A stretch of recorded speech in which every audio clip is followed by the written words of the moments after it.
Hey YouTube, it's Dynamo22 back here with my second 5th gen RU match, and that might come as a surprise to some of you, seeing as the first one has 2 views and at least one of those was me, so no one really watched that. I don't know if that's because the sub boxes failed, which would obviously never happen, or people just didn't want to watch me do something that wasn't 4th gen NU. Or it was just too long because I didn't speed it up, so no one wanted to watch me talk for like 16 minutes. But yeah, this one's still kind of long. I've sped it up a little bit, try and cut down on that. But it's against Weedletwineedle, which that's a nice little rhyming name there, and Twin Needle's a cool attack. Beedrill Twin Needle Choice Band. That's our set. But here we have a battle, and I have Venomoth on my team, which is no longer legal in RU. It's Ubers as far as RU is concerned. So basically this is the last RU match this team can have until I replace Venomoth, which was actually the question of the day in the other video. So here's this video's question of the day. Would you rather not see a video for a while I get another guy bred and up to level 100 and all that crap, or would you rather I get slaughtered in some UU matches, since you can use Venomoth in that? So just go ahead and answer that and enjoy the battle. Okay, here, so I'm gonna decide to lead with Lantern here, just based on what on his team threatens me. And he's going to lead with Hariyama for reasons which I didn't really know, because Hariyama doesn't learn Stealth Rocks. So I'm going to go to Tangela here to take the Fake Out. And he's actually Toxic Orb Fake Out, so with Guts, that's the reason he leads. And he gets a crit and kills Tangela on the second turn. So that's my most bulkiest Pokemon dead. And I really could have used Tangela the rest of this match. But since he's dead, there's only one thing to do now, and that's to go into Typhlosion and Eruption something. And obviously the best thing on his team to take that is this Lantern. So he takes it pretty well for, burning rocks falling upon him. And it just doesn't look like a Solar Beam's gonna kill that. So I'm gonna make the safe play and go into my Lantern, because Lanterns can't touch Lanterns for the most part. And luckily for me, he goes for the Volt Switch, which doesn't do much for me since I'm at full health, but it just makes a little bar come in and looks cool.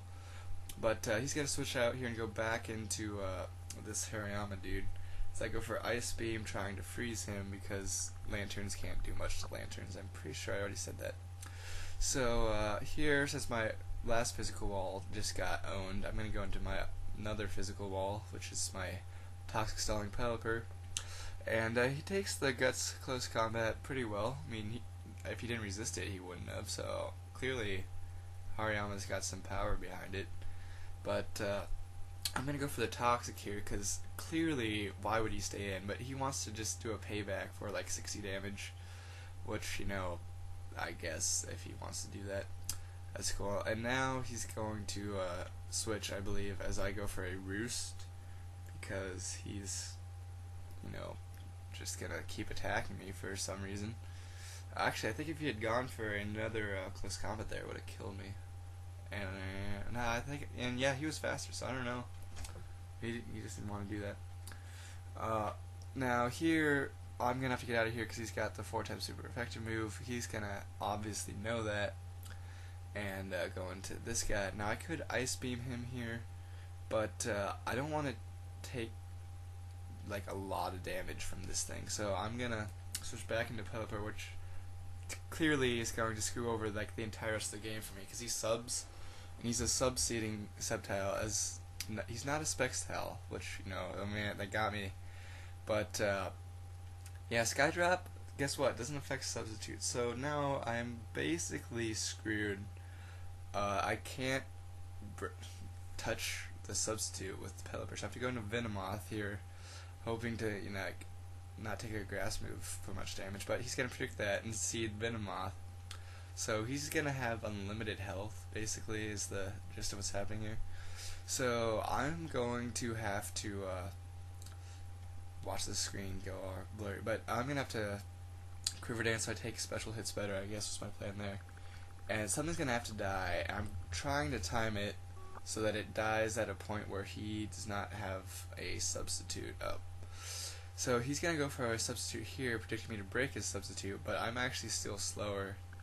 So now I get a critical hit on the substitute, which, you know, just great. I would have clearly a +1 super effective move perk in the substitute, but since he can now substitute again and again and again with infinite amounts of health because of the lead seed on me, which is slowly killing me, I'm gonna switch out of Venomoth into this guy. Ice Beam is substitute. Unfortunately, since I've got so much freaking HP, he's gonna, between lefties and the thing, he's gonna get all that health back. So now he has to either go for a substitute or a lead seed on my switch. It's kind of the plan here. I'm gonna go back into Venomoth, and he opts for the substitute because then he can leech seed whatever comes in next, and just repeat this whole freaking process all over again. But he actually opts to hidden power ice me instead of leech seeding me, which works out wonderfully because excuse me, now he doesn't have leech seed or a substitute up. He has to choose one of them or just kill me, because that's what obviously you should do in this situation. And so he's gonna go for the hidden power ice. I was hoping after the black sludge I would be able to live it and then actually get like a legitimate bug buzz off on him, but I did succeed in not having him a substitute up when he killed me. So now I can go into Typhlosion, and something's gonna have to eat interruption again, and I actually go for a flamethrower here, which, you know, if I'd gone for eruption then maybe it would have brought into a range where Solar Beam could have killed him, but here he's going to switch again as I go for an eruption, predicting it, since I've gone into Lantern like every freaking time that he's gone into Lantern. So I just kind of assumed he was not going to stay in there, because clearly I wasn't going to stay in there, and I wanted something to eat an eruption.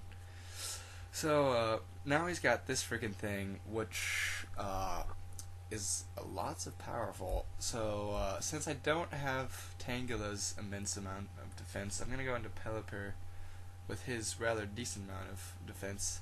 I'm going to Toxic. I finally hit that Lantern with a Toxic, which is what I was going for the whole time here.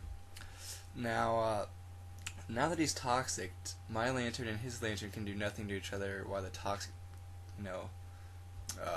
kills them. So I'm going to go back into my Lantern again, because it's the only thing that on my team that can really take his Lantern. And he goes for this Volt Switch, predicting me to not do that, because why would I, when I've done it all this time? Is clearly obvious.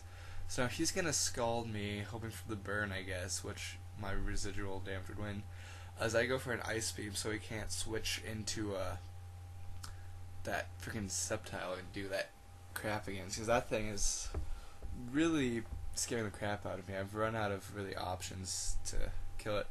So here I'm going to go for the Surf, realizing if I'm going to go for Ice Beam every time, he's never going to switch into the Sceptile on an Ice Beam, where I'm clearly have no reason not to keep going for it. And luckily I was just going for it because it's more powerful against Lantern than Ice Beam is.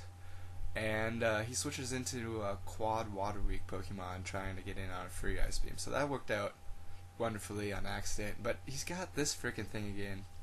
And luckily he can't attack every other turn, so I'm just going to have to fodder Pelipper here, so I can go back into Typhlosion. And now he has to switch into something to eat my Eruption here. And he's going to go back into Lantern, who's at about half health now.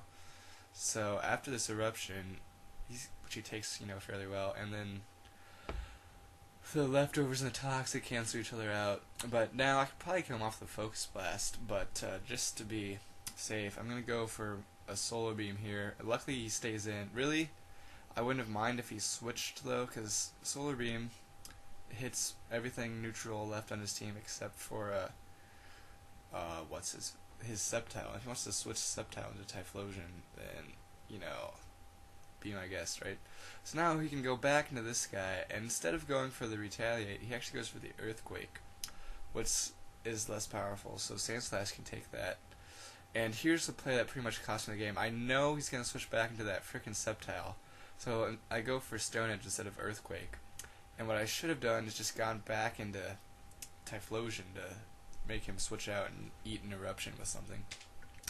So here, though, since my Stone Edge missed, I just rage and I just mash Stone Edge again, which works out because his Leech Seed misses, so it's just about the same as if he'd taken Stone Edge on the thing. But again, at this point, I'm just so frustrated that I just leave Sandslash in, and he eats a Giga Drain, and now all that damage I got is gone. So, but really, I didn't have a good switch for this.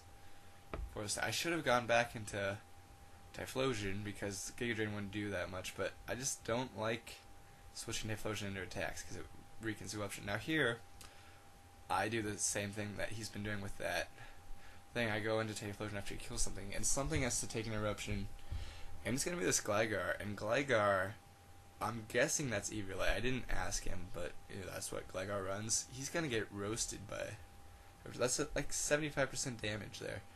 So, I mean, I know his special defense isn't great, but he's still Eviolite Gligar, which is bulky as crap. Unless he's not, but unless he's not Eviolite.